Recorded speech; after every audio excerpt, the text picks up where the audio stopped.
হুর মানে কি? যে সমস্ত নারীকে আল্লাহ তাআলা জান্নাতে সৃষ্টি করেছেন তাদেরকে বলা হয় হুর। জান্নাতের রমণীদের আল্লাহ তাআলা জান্নাতি পুরুষদের জন্য উপহার হিসেবে রেখেছেন।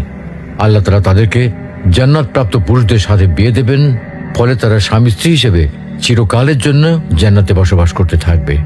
মহান আল্লাহ বলেন, كذلك وزوجناهم بحور عين আর আমি তাদেরকে বড় চোখ বিশিষ্ট হুরদের সাথে বিয়ে দেব।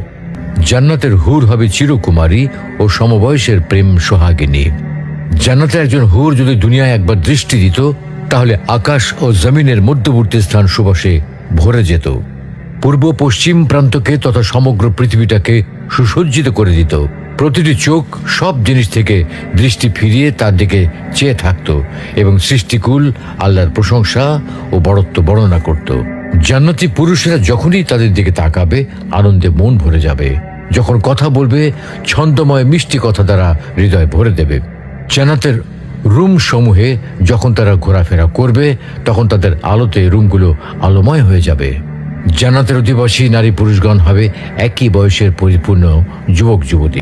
জান্নাতের হুর যখন তার স্বামীর চেহারার দিকে তাকাবে, তখন তার হাসিতে জান্নাত আলোময় হয়ে উঠবে। যখন তারা স্বামীর সঙ্গে কথা বলবে, তখন কতই না সুন্দর হবে সেই কথোপকথন।